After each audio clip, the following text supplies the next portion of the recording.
Baik, Assalamualaikum warahmatullahi wabarakatuh. Saya Ahmad Budoli dari Prodi Bisnis Digital, Universitas Haji Madani, Kampus Tiga Raksa, dengan nomor 523040177. Di tugas pemrograman mobile dengan dosen Bapak Ihsan Maulana, di sini saya akan menjelaskan sebuah materi seputar React Native, yang dimana React Native adalah sebuah bahasa pemrograman, ya, platform bahasa pemrograman. Lanjut saja kita ke slide pertama, yaitu apa sih React Native itu? Jadi React Native adalah kerangka kerja open source yang dikembangkan oleh Meta, yang awalnya itu perusahaan besar bernama Facebook, yang sekarang perusahaan tersebut lebih dikenal dengan Meta dan memiliki beberapa uh, brand di dalamnya seperti Instagram, WhatsApp, dan lain-lain. Untuk membangun aplikasi mobile untuk iOS dan Android menggunakan bahasa JavaScript. Dengan React Native, pengembang bisa menulis kode sekali dan menggunakannya untuk dua platform sekaligus, menghindari kebutuhan untuk belajar bahasa pemrograman berbeda seperti Java, Kotlin, dan Swift. Jadi React Native ini salah satu uh, platform uh, cross, ya, cross platform, yang dimana berarti dia bisa digunakan untuk banyak platform sekaligus, baik itu Android, iOS, website, dan juga desktop.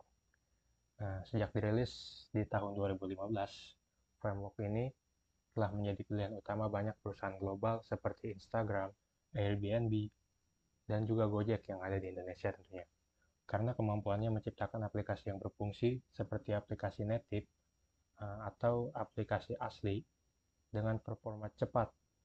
Pada 2024, React Native semakin canggih dengan pembaruan seperti Fabric Renderer yang meningkatkan kecepatan hingga 30% dan membuat aplikasi lebih responsif bahkan untuk tugas kompleks seperti animasi atau data real time. Oke, komunitas pengembangannya juga sangat aktif dengan lebih dari 100.000 proyek di GitHub dan ribuan perpustakaan bantuan atau library yang memudahkan pembuatan fitur seperti augmented reality atau AR atau integrasi dengan IoT atau Internet of Things, yang dimana seperti smart home dan lain-lainnya itu yang IoT dan smart life. Uh, Menurut data tahun 2024, React Native menjadi pilihan favorit di Indonesia dengan 65% pengembang memilihnya karena bisa menghemat waktu hingga 50% dan juga biaya pengembangannya tentunya. Dukungan untuk fitur modern seperti TypeScript serta alat seperti Expo membuatnya mudah digunakan bahkan oleh pemula. Dengan perkembangan terus-menerus, uh, React Native tetap relevan untuk bisnis yang ingin bersaing di pasar mobile dengan cepat dan efisien. Kita lanjut ke slide berikutnya. Di sini ada beberapa kelebihan yang ditawarkan oleh React Native. Yang pertama yaitu satu kode untuk dua platform, ya, uh, yang saya sebutkan tadi itu cross framework atau cross platform gitu.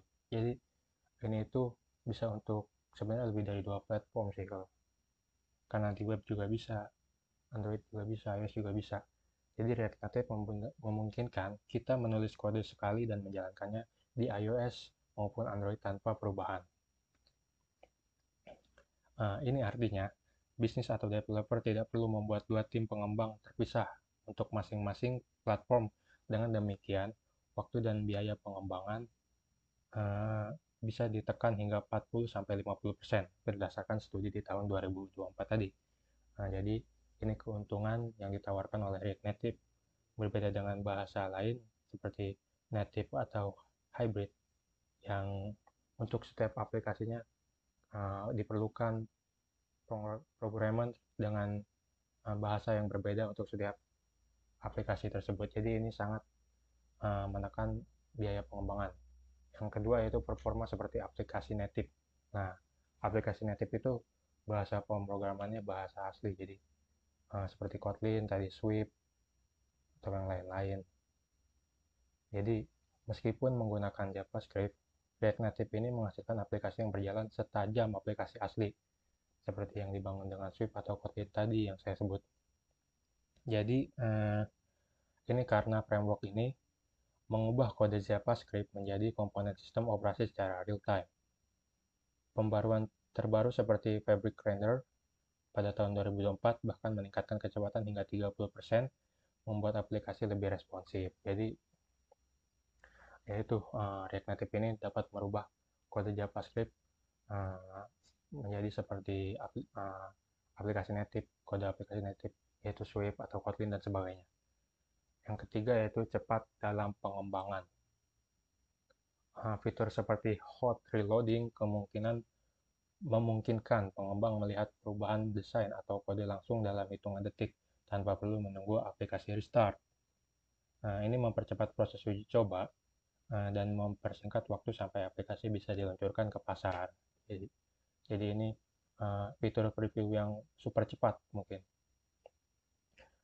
Terus yang keempat ada komunitas dan perpustakaan yang luar biasa. Jadi React Native memiliki komunitas pengembang global yang sangat aktif. Ada ribuan library open source berupa plugin yang bisa diintegrasikan dengan mudah untuk menambah fitur seperti pemrosesan gambar, notifikasi, atau bahkan augmented reality atau AR. Contohnya di sini ada React Native Maps untuk peta interaktif, ada React Native Camera untuk akses kamera, terus ada Expo untuk pengembangan lebih cepat. Lanjut ke slide berikutnya, di sini ada nomor 5 dari keuntungan yang ditawarkan oleh React Native, yaitu biaya rendah dan fleksibel, tentu saja. Jadi dengan React Native, bisnis hanya perlu mengelola satu tim developer dan satu kode, bukan dua. Bayangkan jika menggunakan platform framework lain seperti Native, yang untuk setiap aplikasinya bahasa pemrogramannya berbeda.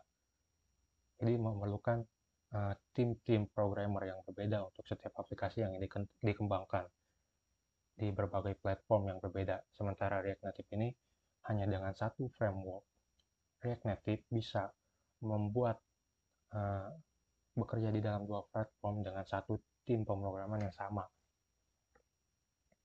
Ini mengurangi biaya operasional tentu saja dan memudahkan dalam pemeliharaan aplikasi di masa depan. Selain itu, framework ini juga gratis karena open source, sehingga tidak ada biaya untuk lisensinya. Lanjut ke keuntungan nomor 6, dukungan untuk teknologi modern. Di sini React Native terus diperbarui untuk mengikuti tren teknologi.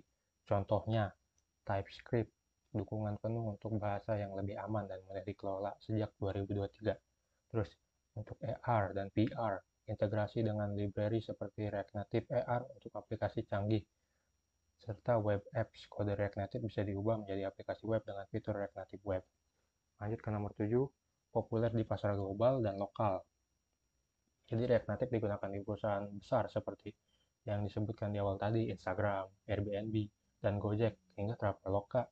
Indonesia Survey tahun 2024 menunjukkan 65% pengembang memilih React Native untuk proses cross-platform karena kemudahan pengguna dan hasil yang berkualitas.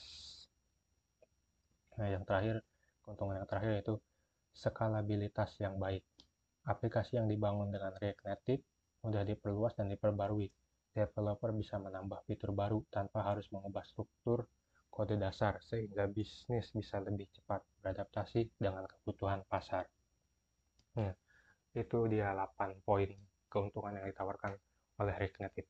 Tentu saja di balik keuntungan yang ditawarkan, React Native juga memiliki kekurangan. Karena tidak ada hal di dunia ini yang sempurna. Jadi di slide berikut adalah kekurangan yang dimiliki React Native yang mungkin bisa kita pelajari. Jadi yang pertama itu React Native memiliki kekurangan di bidang performa, terkadang kurang untuk aplikasi berat. Jadi meskipun React Native sudah lebih cepat dengan pembaruan seperti Fabric Render, aplikasi dengan tugas kompleks misalnya game 3D, analisis data real time, atau pemrosesan video, mungkin tetap kurang responsif dibanding aplikasi sepenuhnya native dibangun dengan Swift dan atau Kotlin. Hal ini karena JavaScript tidak selancar bahasa pemrograman native untuk operasi berat. Yang kedua, ada keterbatasan fitur yang langsung tersedia. Beberapa fitur hardware canggih seperti sensor khusus, pengolahan gambar tingkat tinggi, atau integrasi dengan layanan platform tertentu mungkin tidak didukung langsung oleh React Native. Untuk itu, developer perlu menulis kode native Java atau Kotlin untuk Android atau Swift atau Objective-C untuk iOS, atau mencari library pihak ketiga yang membutuhkan waktu dan skill tambahan. Jadi itu sangat uh, hal yang sangat kurang dari React Native menggunakan bahasa JavaScript ini, tidak seperti bahasa native. Perlu memahami bahasa native untuk integrasi. Jika aplikasi membutuhkan fitur yang tidak tersedia di React Native atau library-nya, developer harus belajar bahasa pemrograman native, misalnya Swift atau Kotlin. Ini mengurangi keunggulan eh, hanya pakai JavaScript pada React Native. Jadi eh, yang menjadi kelebihan utama di React Native ini. Nah, kemudian ke poin nomor 4, yaitu perpustakaan atau library-nya tidak terlalu selalu terupdate. Beberapa library pihak ketiga atau plugin mungkin tidak segera diperbarui untuk kompatibel dengan versi React Native terbaru. Hal ini bisa menyebabkan bug atau kesulitan dalam memperbaiki aplikasi. Lanjut ke poin berikutnya, masih di kekurangan React Native, ada di masalah rendering pada aplikasi lama. Aplikasi React Native yang dibangun sebelum pembaruan Fabric Render sebelum 2024 mungkin mengalami masalah seperti lag atau tampilan UI yang tidak smooth. Pembaruan ini memang mengatasi masalah inti, tetapi migrasi ke sistem baru bisa memakan waktu. Nah, ini salah satu kekurangannya. Jadi, versi React Native sebelumnya perlu waktu untuk migrasi ke versi terbaru. Lanjut ke nomor 4, nomor 6 maksudnya. Debugging lebih sulit. Nah, mencari dan memperbaiki kesalahan atau bug kita sebut bug itu di aplikasi React Native bisa lebih rumit, terutama jika terjadi interaksi antara kode JavaScript dan komponen native. Developer perlu menggunakan tools khusus atau menguji di perangkat fisik untuk hasil yang akurat. Nah, jadi ini debuggingnya sangat sulit ya. Perlu salah satunya menguji di perangkat fisik, seperti langsung kita uji ke handphone, baik itu iOS atau mobile. Jadi sangat repot ya kalau perlu memindahkan file-file aplikasinya dulu, harus dicoba di device yang berbeda, itu repot banget. Terus tidak ideal untuk aplikasi game tingkat tinggi. React Native tidak dirancang untuk game berbasis grafis intensif. Jika tujuan kita membuat game seperti PUBG Mobile atau Call of Duty, framework ini mungkin bukan pilihan terbaik. Jadi uh, React Native ini tidak cocok untuk kita yang mau bikin game berat. Mungkin kalau game ringan masih bisa, kayak game ular, bisa mungkin ya. Terus setup awal lebih rumit untuk proyek khusus ini. Kekurangan yang terakhir di presentasi saya yang saya ketahui yaitu, meskipun Expo atau alat pengembangan React Native berbasis cloud ini memudahkan pemula, proyek yang memerlukan kontrol penuh, misalnya akses ke hardware khusus, mungkin membutuhkan konfigurasi manual yang rumit. Mirip dengan pengembangan native. Jadi ya ini, ya setup awalnya rumit yang dimaksudnya. Baik, itu semua kekurangan yang dimiliki React Native yang saya ketahui. Kita lanjut ke slide berikutnya. Di sini ada perbedaan React Native dan Flutter. Flutter juga salah satu framework cross-platform, ya, salah satu pilihan coding untuk pemrograman mobile cross-platform ya. Di sini ada 6 aspek pembeda antara React Native dan Flutter. Pertama, dari bahasa pemrogramannya. Kalau React Native itu menggunakan JavaScript dan TypeScript. TypeScript itu masih terbilang baru ya, karena tadi dijelaskan 2023 TypeScript dimulainya. Sementara Flutter ini menggunakan Dart dari Google. Kemudian untuk performanya tergantung native modulnya, lebih lambat untuk tugas berat. Jadi React Native ini lebih lambat untuk tugas berat, tapi tergantung untuk native modulnya juga. Sementara Flutter ini lebih cepat karena engine sekianya melakukan rendering sendiri.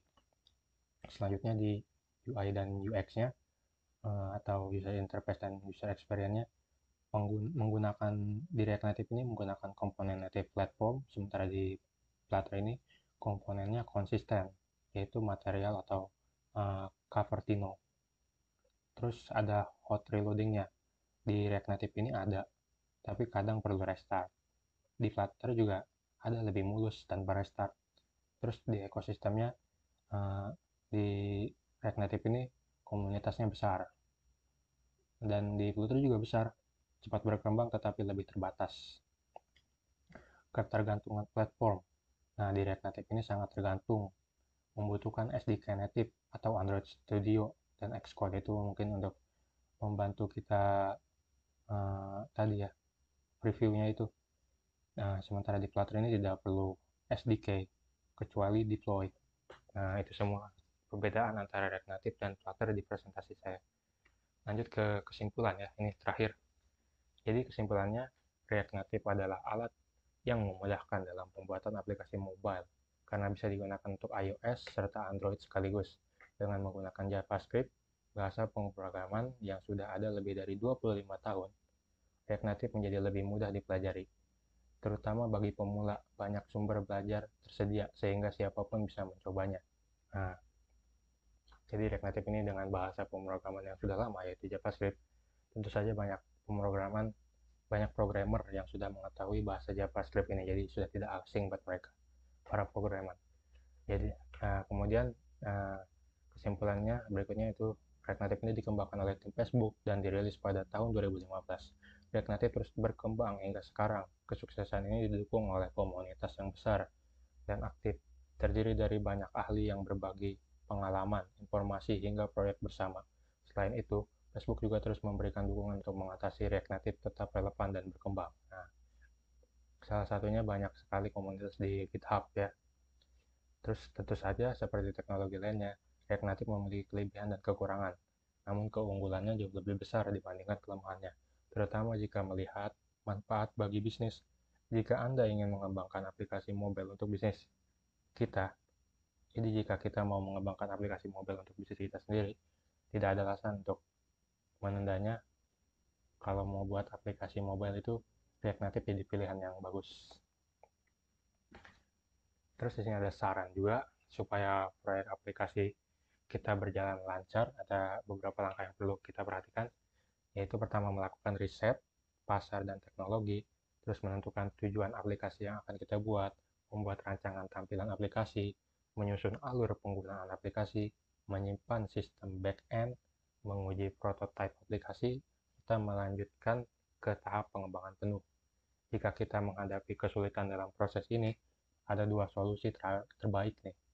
Yang pertama tuh konsultasi dengan ahli IT. Jadi kita bisa konsultasi ke ahlinya. Tentu saja kalau kita ada problem di proses project aplikasi mobile kita ini. Terus kita bisa menggunakan jasa software house seperti software seni yang memiliki tim profesional untuk membantu pengembangan aplikasi kita. Dengan perencanaan yang baik, dukungan yang tepat, pengembangan aplikasi mobile untuk belajar maupun bisnis kita bisa berjalan dengan lancar tentunya. Itu saja presentasinya. Terima kasih. Selanjutnya mungkin saya akan menjelaskan bagaimana caranya menginstal React Native dari apa yang sudah saya pelajari.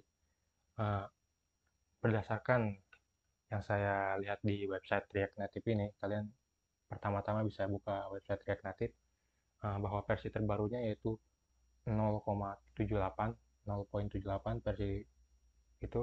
Saya cari di YouTube untuk video referensinya, masih sangat jarang teman-teman. Jadi banyaknya video versi sebelumnya yang dimana itu ada perbedaan dari cara membuat file untuk menjalankan React Native ini, seperti fungsi init yang di versi sebelumnya masih berjalan, setelah saya ikuti di video YouTube itu sudah tidak berjalan di sini. Jadi ada banyak perubahan di versi baru ini, karena seperti yang dipresentasikan oleh saya tadi di 2024 ini ada perubahan yang cukup besar di React Native. Mungkin itu juga jadi kekurangan ya buat orang-orang yang baru belajar, karena ternyata fungsi-fungsi kode sebelumnya itu banyak yang tidak bisa digunakan di versi terbaru ini, jadi referensi kita masih cukup terbatas. Tapi di website ini dijelasin kok caranya. Jadi pertama, eh, kita bisa di awal ini di website React Native kalian bisa pencet get started, terus kemudian eh, jadi ini tuh kode ini tuh kita pakai expose sekarang. Ini kode untuk membuat uh, file file React Native-nya itu, file aplikasi mobile kita sekarang seperti ini bentukannya, tidak ada lagi kata init di dalamnya. Sebelum itu ada hal yang kita perlu persiapkan. Kita pencet aja sini. Hal-hal yang kita perlu persiapkan ini akan diberikan petunjuk lewat artikel-artikel yang mereka sediakan oleh website React Native. Kalau kurang paham dengan bahasa Inggris bisa translate aja ya, biasa. Yang pertama yaitu kita perlu install uh, uh, Chocolate. Chocolate itu ini seperti ini. Dia sesuatu yang perlu diinstal berdasarkan yang saya pelajari.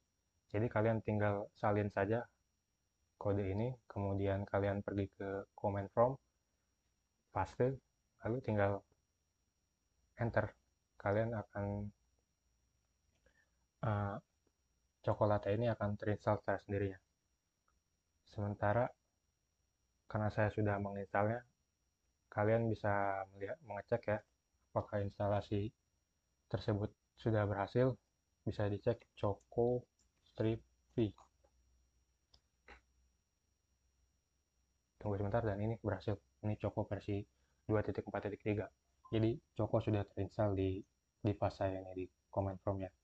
Lalu kemudian setelah itu kita diperintahkan untuk menginstal juga yang namanya Java SE Development Kit atau JDK. Ini itu sebenarnya Android Studio. Sebelum itu kita lebih baik install dulu yang namanya Node.js. Nah, JDK ini akan otomatis diinstal bersamaan dengan Node.js. Kalian bisa pilih install dengan kode ini lalu di paste di command prompt seperti tadi, atau download ke websitenya langsung di Node.js. Seperti ini bisa install atau menggunakan kode seperti tadi. Kalau kalian menggunakan kode ya tinggal paste lalu enter. Kalau menggunakan Node.js, download dulu baru install dan ikuti saja petunjuk yang ada di proses install tersebut. Setelah berhasil, kalian bisa cek versi apakah sudah terinstall dengan Node Strip P. Nah, berhasil, ini versi 22.14.0. Setelah itu, kalian diperintahkan untuk download Android Studio. Nah, Android Studio ini cari aja di websitenya atau klik di bagian sini. Nanti kalian diarahkan ke websitenya seperti ini. Ini lumayan ya untuk semakin kentang chipset kalian, mungkin ini akan semakin berat karena emulator ini lumayan berat untuk di render ya. Tapi masih tidak terlalu berat juga sih. Ukurannya sekitar 1,8 kalau tidak salah. Setelah diinstal mungkin 3 GB atau 2 GB. Download lalu install, ikuti saja petunjuknya. Terus aktifkan Android SDK-nya. Android SDK dari virtual device-nya. Nanti ikuti saja petunjuknya. Nah, di sini diperintahkan kita memilih. Kalau di sini rekomendasinya sih Android 15 yaitu Vanilla Ice Cream. Tapi di Android Studio sekarang sudah tersedia versi 16. Tapi terserah kalian mau mengikuti saran di website React Native ini atau tidak. Kalau mau mengikuti ya pilih di aplikasi Android Studio yang sudah kalian install itu seperti ini. Contohnya seperti saya di bagian SDK Manager. Kemudian pilih di Language and Framework, terus Android SDK. Di sini SDK platformnya, nah, kalian centang saja yang Android Vanilla. Jangan lupa juga di bagian bawahnya itu tidak ada lagi sih. Ini mah opsional. Terus di SDK toolsnya centang yang 350L atau 3501 juga, atau 36 juga boleh, 36. Lalu kemudian di bagian bawahnya jangan lupa juga centang Android emulator hypervisor, driver, dan Android SDK platform tools. Nah itu saja. Setelah itu kalian tinggal OK. Kemudian tahap selanjutnya yaitu membuat konfigurasi Android Home Environment Variable, yaitu caranya dengan ke search ini, terus kalian ketik saja variable. Nah yang ini, lalu ke environment variable. Nah di sini kalian tambahin aja new, terus namanya Android Home seperti ini. Untuk lokasinya variable value-nya kalian bisa copy ini, kemudian kalian pergi dulu ke Explorer supaya sama bentukannya, lalu di copy saja, di paste saja. Nah setelah itu kalian pencet lagi, copy lagi deh. Udah seperti itu. Lalu kalian bisa pindahkan ke kontrol panel yang tadi. Nah di sini prosesnya seperti yang ada di gambar pada website React Native-nya, lah seperti ini. Kemudian ke bagian path-nya yang bawah, yang bagian path, saya lupa nunjukin yang bawah sama yang atas ya, bagian path variable, environment variable. Nah di bagian path ini klik 2 aja. Nah kalian new Android Home juga, sama Android Home.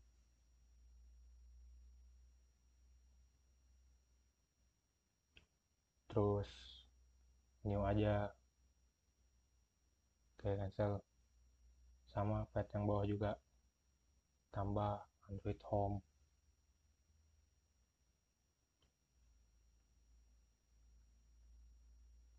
Setelah itu oke saja.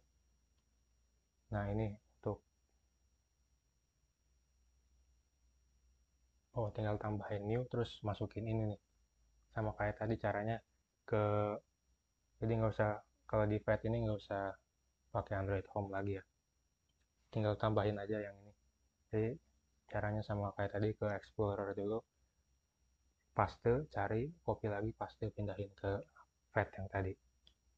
Oke, itu semua yang dibutuhin. Udah semua yang dibutuhin. Tentu saja selain itu butuh comment from, udah ada bawaan, dan juga Visual Studio Code untuk kita mengedit JavaScript-nya, file JavaScript. Setelah itu semua selesai, kita bisa mulai dengan membuat file baru di sini nih, file React Native baru. Untuk saran aja, kita lebih baik menyalakan emulatornya di awal. Bisa lewat sini, lalu pencet ini nih, gambarnya segitiga sebelum dimulai, supaya renderingnya lebih cepat emulatornya. Seperti ini contoh emulator Androidnya. Jadi supaya lebih cepat, dia udah bisa digunakan duluan gitu, udah siap digunakan. Oke, lanjut ke comment prompt. Setelah di copy yang tadi itu, sebelumnya selain Node.js perlu dilihat juga npm-nya apakah berhasil dipasang. Biasanya sih berbarengan dengan Node.js ya npm ini. Nah sudah sama, kita paste yang tadi kita ini untuk membuat file baru ya. Jadi sudah tidak ada kata init seperti yang di YouTube atau di tutorial yang sekarang banyak tersedia di internet, masih belum ada yang menjelaskan seperti ini. Jadi petunjuknya cuma ada di React Native-nya sendiri. Jadi sangat jarang menemukan tutorial yang ada di YouTube. Kita enter saja.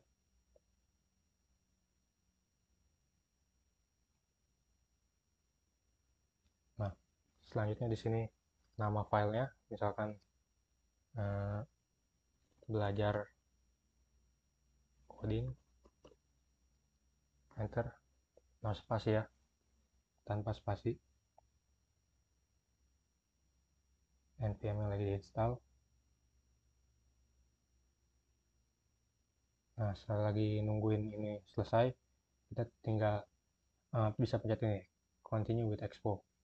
Jadi kalian wajib punya akun Expo ya, karena di situ ada perintahnya login menggunakan akun Expo. Nah, pilih yang Android emulator, terus development build. Di sini kita pilih yang Windows. Nah, jadi petunjuknya juga sama, suruh install uh, disuruh install Android Studio seperti yang tadi saya jelaskan. Menambahkan pada pad-nya juga. Kalau mau ngecek apakah pad-nya sudah terpasang semua, kalian bisa buka PowerShell, Windows PowerShell ini, atau mengeceknya secara manual seperti tadi.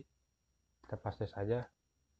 Nah, di sini sudah ada Android Home sudah terpasang, Java Home sudah terpasang, terus pad-nya juga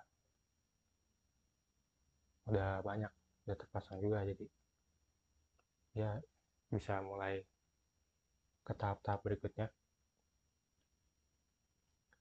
Setelah membuat file tadi, copy yang ini, npm install yang ini, install EIS CLI-nya ini. Bisa ke command prompt lagi, kita lihat belum selesai ya. Cukup membutuhkan waktu. Kalau ini hiraukan saja.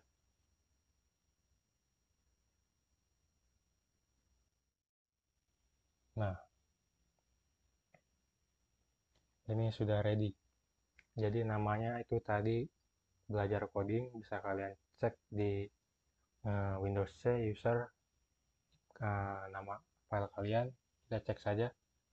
Di situ ada, kalau berhasil itu filenya bisa dibuat, sudah terbuat belajar coding.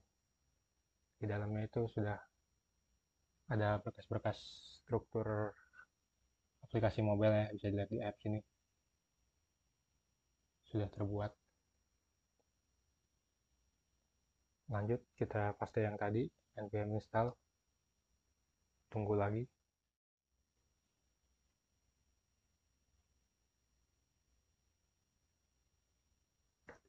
Tapi sepertinya teman-teman, npm install ini sebenarnya sudah otomatis terinstall setelah kita menggunakan kode yang tadi ya. Tapi untuk jaga-jaga saja, ikuti saja petunjuk sesuai yang di React Native itu, website React Native, karena saya juga belum pernah mencobanya kebetulan. Kalau tidak saya pernah mencobanya tanpa menginstal ini, gagal. Lanjut ke berikutnya, login akun Expo yang tadi saya maksud. Di situ kalian diperintahkan, salah buka teman-teman. Di situ kalian diperintahkan login nanti,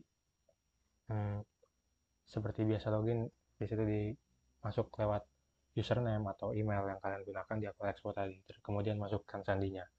Nah, karena berhubung saya sudah login, bisa cek di sini. Saya sudah login. Nanti kalau sudah login, tulisannya juga akan tulisan seperti ini. You are already logged in as Fuduli. Itu username saya. Jadi kalau udah login ya nggak usah login lagi. Balas saja N itu no, dan Y itu yes. No. Oke. Sebelum masuk ke tahap berikutnya, configure itu, kita pindah dulu dari command prompt ini. Dari berkas Ahmad Budoli masuk ke berkas tujuan kita yang tadi. Itu cd belajar coding. Nah, kalau sudah begini, berarti sudah command prompt ini sudah masuk ke dalam berkas belajar coding yang tadi. Baru bisa melanjutkan mengedit file aplikasi mobile tersebut. Pakai kode berikutnya yaitu EIS build configure. Bisa kita paste saja. Prosesnya lumayan lama ya, teman-teman. Mungkin kalau di pasnya lebih bagus, lebih cepat juga. Karena laptop saya ini lumayan kentang. Ada pertanyaan, would you like to automatically create an EIS project for at Fudoli belajar coding? Kita jawab saja yes.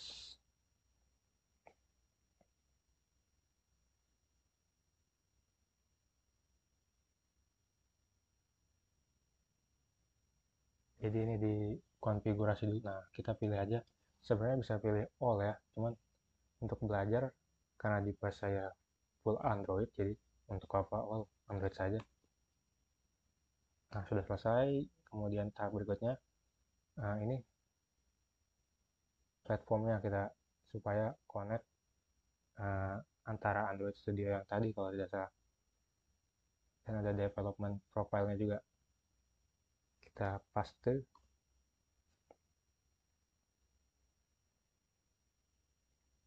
Ini juga cukup lama.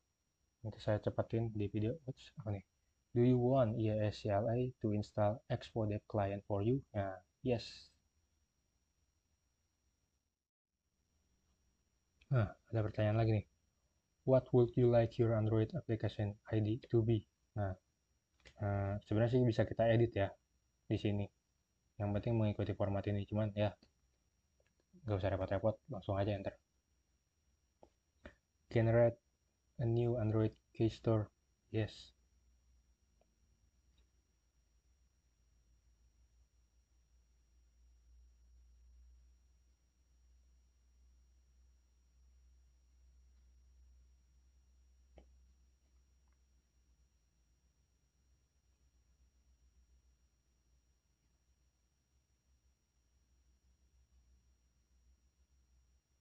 Nah, untuk keluar proses ini bisa kontrol C ya. Cuman nggak tahu, nanti gagal kali prosesnya. Tungguin aja lah biar kata lama. Nanti video ini di speed kok.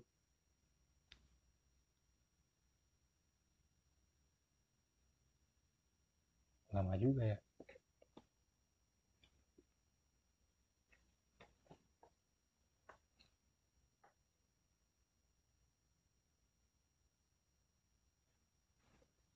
Kira-kira udah berapa menit nih video ya?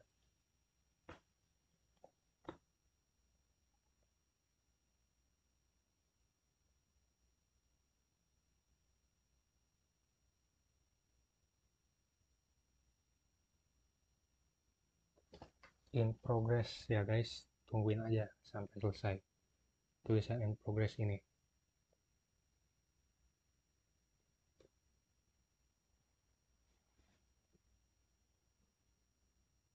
Bisa minum dulu kalau masih lama.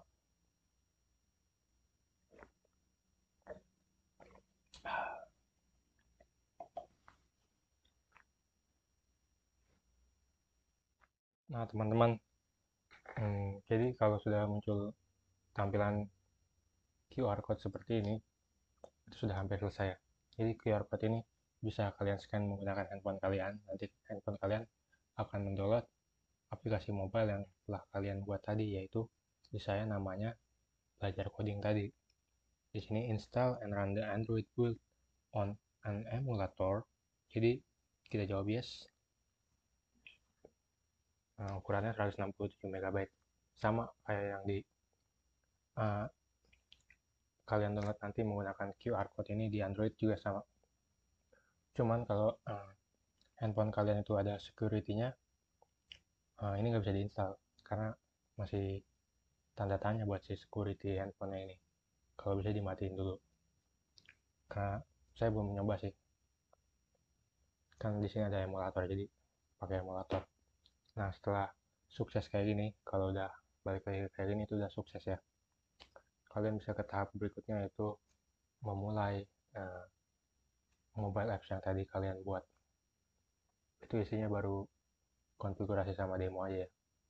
Kita ini npx export star, kita copy saja. Ke bawahnya itu petunjuk-petunjuk literasi, bukan untuk di uh, bukan untuk di bukan untuk di copy ya. Ini cuma petunjuk literasi aja bahwa tampilan aplikasi mobile hasil konfigurasi Expo ini seperti ini. Ada menunya seperti ini. Kita ke next step nantinya. Setelah itu, kalau kalian mau meresetnya untuk kalian edit, nanti bisa pakai ini. Reset ini seperti ini. Saya tidak akan membuatkan versi resetnya karena terlalu lama ya videonya. Jadi sampai ke start aja, sampai bisa connect ke emulator Android Studio tadi. Kita paste saja export start. Ini juga lumayan memakan waktu lagi ya, tapi tidak selama sebelumnya. Oh ya, kalian bisa lihat juga di emulator yang berjalan tadi. Nah, belajar coding sudah terinstall. Tinggal di run aja, nah. Kalau begini, nah, seperti ini sudah terinstall. Harus belajar codingnya, tapi ini versi expo-nya. Jadi kalau mau dibuka, nah, bentukannya seperti ini. Logonya masih putih, nggak ada logonya. Logo bawaan. Kalau mau buka apps-nya itu ya kita kita lihat di sini ada pilihannya press S untuk to go expo, dan untuk open di Android kita pencet A, opening on Android. Kita tunggu saja prosesnya. Di sini tulisannya opening on medium phone API 36, yaitu uh, Android Studio yang sudah kita setting tadi. Emulatornya yaitu ya medium phone API-nya 36, yang 0036 tadi. Jadi dengan Android Studio yang sudah diatur SDK-nya sama variabelnya, jadi langsung connect ke si React Native ini. Jadi kita nggak usah pilih-pilih device lagi di command prompt-nya, jadi dipilih secara otomatis oleh React Native ini.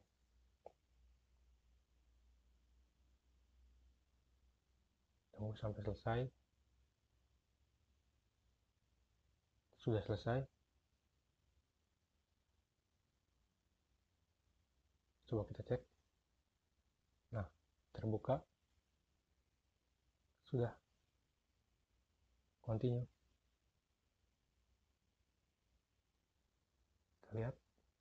Nah, sesuai dengan apa yang tadi website tunjukkan isinya ya sebelumnya ini. Nah, welcome. Nah, tampilannya sesuai. Ada step 3, step 1, step 2. Serta di sini seperti ini isian berkasnya ya, bisa dibuka di Visual Studio Code. Kalian caranya ya tinggal ke lokasi file tadi, ada di ini di user, atau pakai terminal kode. Ini ketik J untuk buka DevTool ya, ini untuk melihatnya. Lalu Ctrl C untuk keluar dari server tadi. Terus bisa kalian tulis kode titik salah, kode titik spasi titik dulu. Nah, nanti dia akan membukanya di Visual Studio Code. Dan ini filenya itu ada di apps, tabs. Nah, dasarnya itu ada di index. Nah, seperti tadi ya, temanya welcome, step 1 try it, step 2 explore, sama seperti yang ditampilkan di sini. Lalu ini, nah, sama kan seperti yang di website tadi. Nah, ini set tampilannya sama, dan juga isian struktur berkasnya bisa lihat di Studio Code seperti itu, sama. Ada app, ada aset, ada komponen, dan lainnya. Dan dengan itu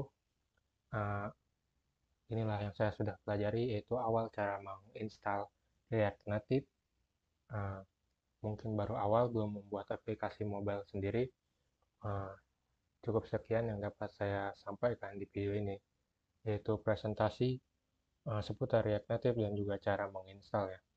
Kurang lebihnya mohon maaf. Terima kasih. Wassalamualaikum warahmatullahi wabarakatuh.